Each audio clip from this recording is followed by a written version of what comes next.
We'd like to welcome each and every individual to Voices of Integrity podcast for buying a business. And let's dive in. Jason, what would you like to accomplish today? I actually just sent you an email with a couple of them that came through for me. Um, and didn't know if you wanted to just curious what you think on quick, I guess, basically seeing on a summary of what your initial thoughts are just on what you see on some of them as a Gotcha. test case study type of thing. Yeah. Should these be broadcast or not?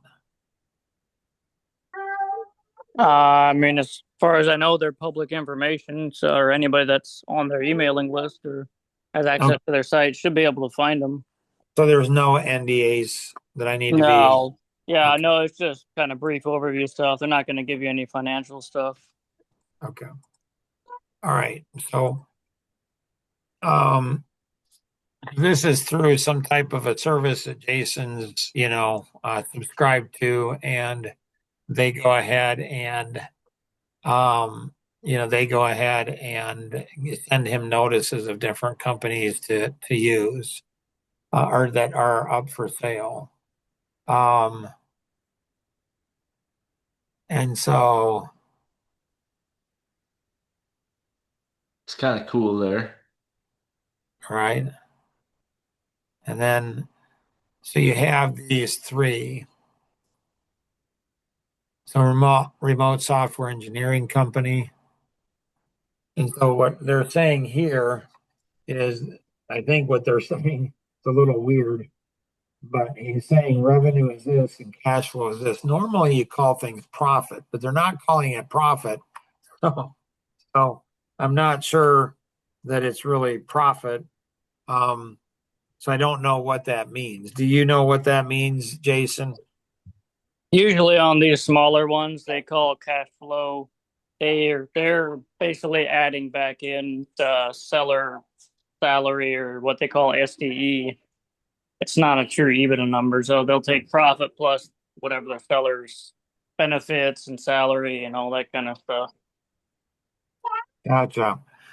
This is going to be 43% profit or, everything else. And um, so on this here, is there anybody that looking like, is Ben or Luke going to be interested in a software engineering company? My guess is probably not. Um, and so here, a full service graphic and branding company.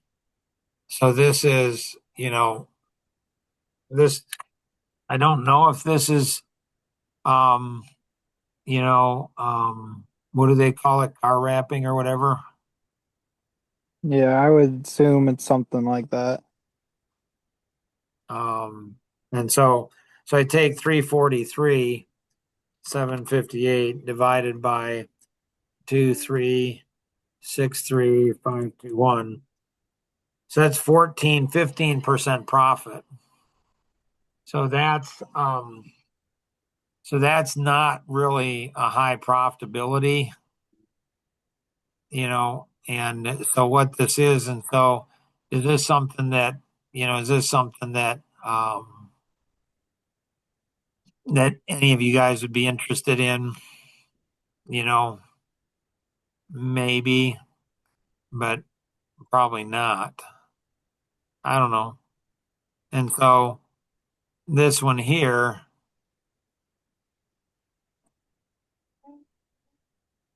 so they don't go ahead, and give you they don't give you what they do in this one, which is interesting, cash flow. Any ideas why they might not do that? Automotive Because it's parts. more of a turnaround or it's not profitable right now. Probably. So it's maybe losing money, likely. Oh, this here, this here, these guys know how to make a business. They know how to put, lipstick on a pig. So Why is that? what's that? Why do you say that? Well, that's what they do is they know how to make businesses look good because they're in the Mm, business of selling businesses. So they're going to go ahead and make a business look good. So they put really sexy pictures here. They put hmm sexy picture here, interesting something here, and then they give you just the basic information to draw you in to where okay, you're going to look at more things. Um, and so by them not, a lot of times what a company doesn't go ahead and tell you is as much information as a company does. And so they're probably this thing could be losing, it could be losing two, three, four, $500,000 a year. And so what they do is they know how to make it look good. It's like it's buying a used car from a new car man, from a car dealer. If you buy it from a individual, um, they may not probably don't know how to sell cars. So a car dealer can mass stuff, look it up. They can make it look good. They know the psychology of selling cars. When you have a business, they know how to market a business. They know how to position it. They know how to make the numbers sing. And so there's probably a lot higher chance. And then, so you're not going to get, a Wilmer Weaver out of this, almost guaranteed. You're just not. Right. Agreed. And that's not good or bad. It just is. And so, for you guys, what I would recommend is, you guys are both local based here. So you're going to be within a 30-minute radius. So what I would recommend is probably, I mean, I don't know what there is, 30,000, 20,000, whatever. I would go ahead and take a long approach. Like Luke was looking at doing it with that one company. Could he come in and work for him for 3 years? I didn't think that was a good idea in that situation. But, you know, in another situation, it could be good. So you're looking at like there's a lot of businesses out there.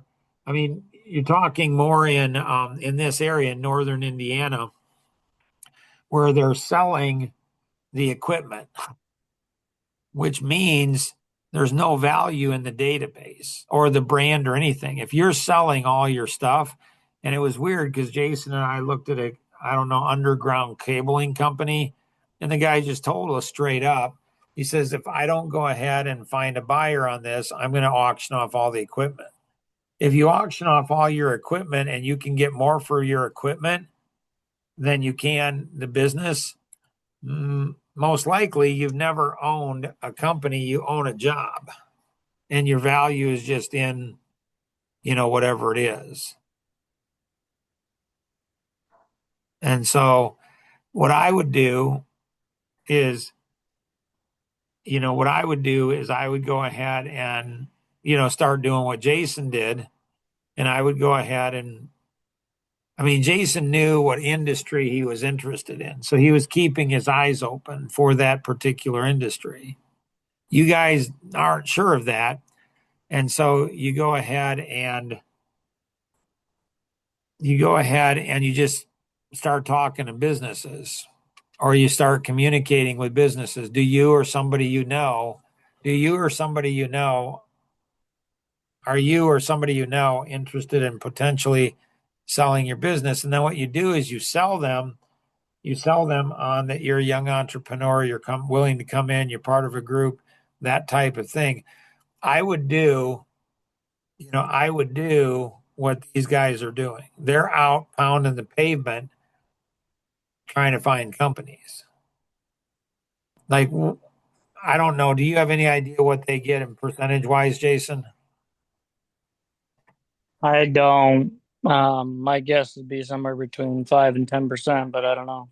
Yeah, I was thinking 10%. And so, you're not after the 10,000, the 200,000 here. I mean, it's nothing to sneeze at. But this, if you had gone directly to this company, you might have been able to get it for 1.5 mil. Well, let's say they sold it for 2 million. You might be able to get it for 1.5 million.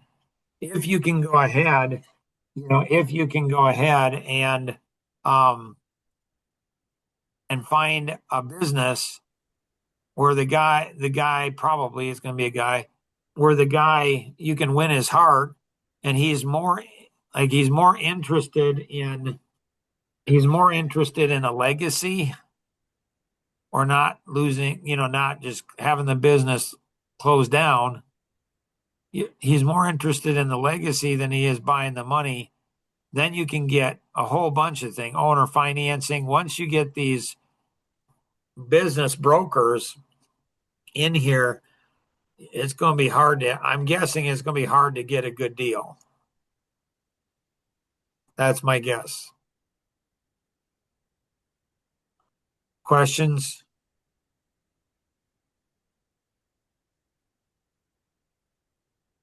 I would agree with No. that.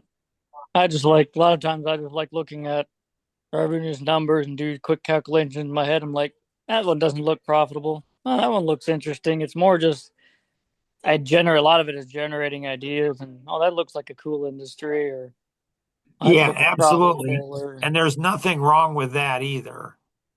So, on Zillow, I'm still getting, notifications of properties in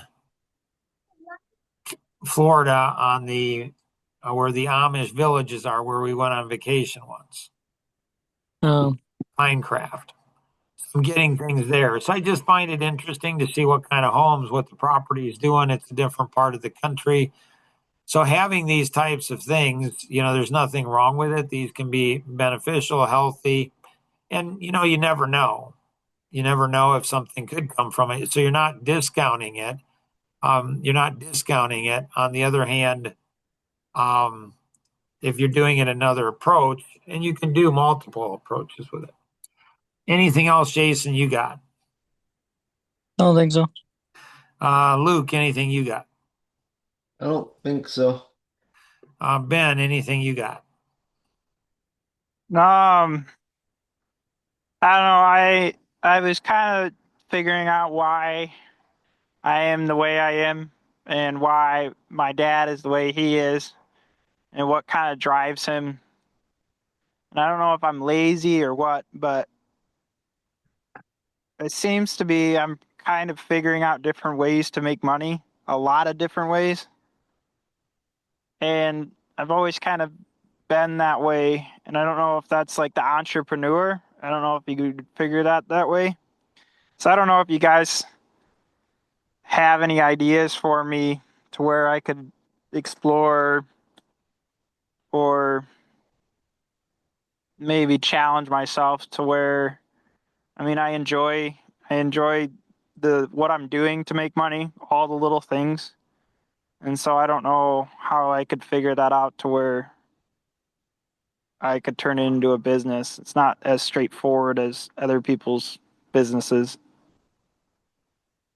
So according to your personality assessment, we don't have a 30-minute done on you. And so probably wouldn't be bad to do that at some point. And so, but according to this, if this is correct, you test out as a driver, amiable personality, and then an amiable expressive. So in driver, amiable on the geo test, Mm-hmm. geometric psychology test, and then an amiable expressive on the pain quadrant test. And so that actually makes a lot of sense. And so I'm going to be driver analytic. I'm going to be clear on my life vision, what God's put me on this planet to do. To do that, and I've known since I was a little boy I was going to own my own company. So I just knew that. So it's kind of been wired in me to do that. And so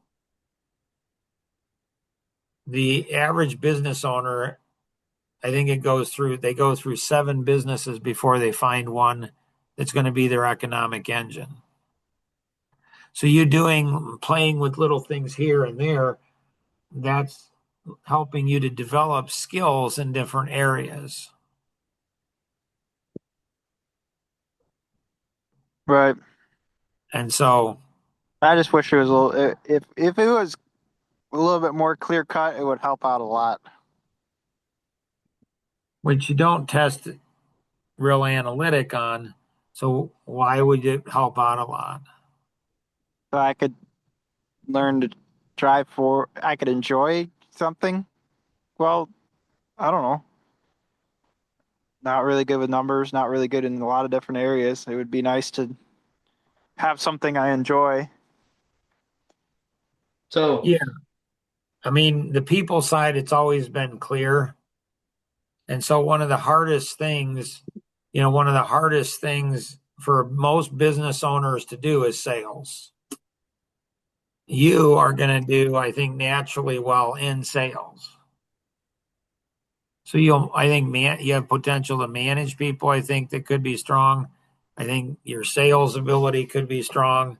And so, that's something that, I knew that was a weakness of mine, which is why I took the job I did out of college, is to gain strength in sales, to learn how to sell, Mm-hmm. because that was a weakness I had. So, I mean, Right. I think you continue to knock on the door, look for opportunities, put the feelers out, those type of things. I think those things are good things, and you don't want to jump too quick and you don't want to jump too slow. And that's not something that's easy. Jason, when he made the jump, I felt he was ready to make the jump. He had done this a little bit, and he had done this a little bit, and he had done this a little bit. So he had done a number of these different things that gave him, I felt, the skills and the foundation where he could jump from a job into owning his own company. So a lot of times when we're trying different things, we don't see that those things are developing valuable skills in us to be able to do what we're end up doing. Right. that's something that the book Rich Dad Poor Dad talks about, how today society wants you to specialize, but he talks about how it's good to go do a little bit of this and then move on to this and then to this and to develop all these different skills. Because you'll to be an entrepreneur, or you'll need a bunch of different skills someday. Right. And so that's not wrong. On the other hand, when you look at people who tend to make a whole bunch of money, they tend to specialize.